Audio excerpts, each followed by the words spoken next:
بھی ایسی ہو جائے گی. اللہ کے نبی علیہ السلام کا فرمان ہے, مشکوٰۃ شریف کی روایت ہے, کتاب الفتن کو اللہ کے نبی علیہ السلام شاہی مشکوٰۃ نے کتاب الفتن کو ذکر کیا ہے. کتاب الفتن کو جب پڑھتا ہوں میں سوچتا ہوں کہ قیامت آ چکی ہے, اب قیامت کیوں نہیں آ رہی ہے. جہاں جا کے نبی علیہ السلام نے ساری پیشن گوئی دی تھی, ساری پوری ہو چکی ہے, اور پوری کرنے والے میں اور آپ ہوں, پورا کرنے والے میں اور آپ ہوں. مسجد کو کون آباد کرے گا؟ غیر دری آباد کرے گا. مسجد کی سفر پکار رہی ہے, مؤذن پکار رہا ہے, حی علی الصلاۃ جاؤ ادھر لگے ہیں, مؤذن ادھر کہہ رہا ہے, امام اکیلا ہے, اور اماموں کی بھی قدر نہیں ہے, آ گیا اور تو کہہ دیا. نہیں نہیں نہیں بھائیو, ایمان سلب ہو جایا کرتا ہے, ایمان سے ہاتھ دھو بیٹھ جایا کرتے ہیں. یہ نہ سمجھا کرو میں نے ٹوپی لگائی ہے, چہرے پر داڑھی ہے, بڑا بنتا ہے, بڑا مولوی ہو. نہیں, زبان سے کیا نکل گیا, اللہ سے کتنی دور پھینک دیا جاؤ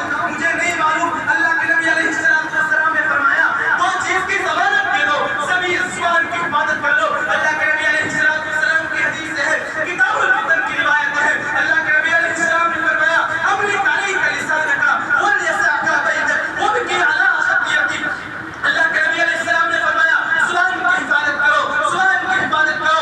انسان کو جنت میں پہنچا سکتی ہے, جہنم میں پہنچا سکتی ہے, انسان کو رب سے قریب کر سکتی ہے, رب سے دور کر سکتی ہے, خاندان میں تفریق کر سکتی ہے, خاندان میں محبت پیدا کر سکتی ہے, خاندان میں قوت پیدا کر سکتی ہے, معاشرے کو دوبارہ کر سکتی ہے. تو اس لیے بھائیوں اپنی زبان کی حفاظت کریں, اپنے جسم کی حفاظت کریں, اپنی شرمگاہ کی حفاظت کریں, اپنی نظروں کی حفاظت کریں, اپنے ایمان کی حفاظت کریں, اپنے قرآن کی حفاظت کریں, اپنے مساجد کی حفاظت کریں, اپنے مقابر کی حفاظت کریں, اپنے خانقاہوں کی حفاظت کریں. یہ قوم کا سرمایہ نہیں کرے گا تو کون کرے گا؟ ایمان کو کون بچائے گا؟ اللہ کے نبی علیہ السلام فرما رہے ہیں, اللہ کے نبی علیہ السلام کا آخری وقت ہے, اللہ میری امت کا کیا ہوگا؟ اور وہ امت اپنے نبی کی سنتوں کی تاریخ بن جائے, وہ امت اپنے نبی کو چھوڑنے والی بن جائے, وہ امت اپنے نبی کے ساتھ بغاوت کرنے والی بن جائے. بھائی ہم سے بڑا گنہگار کون ہوگا؟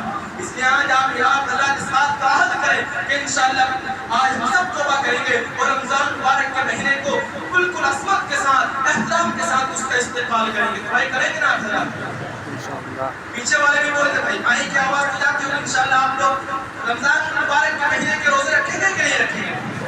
رکھیں گے بھائی, رکھنا روزے رکھنا. بھوکا رہنے سے کوئی نہیں مرتا ہے. رسا کی سرزمین پر چلے جاؤ, آج 2 سال ہونے کے قریب آیا ہے, پانی نہیں ملتا ہے. انہوں نے بھی تو روزہ رکھا ہے, حسین نے بھی تو روزہ رکھا تھا.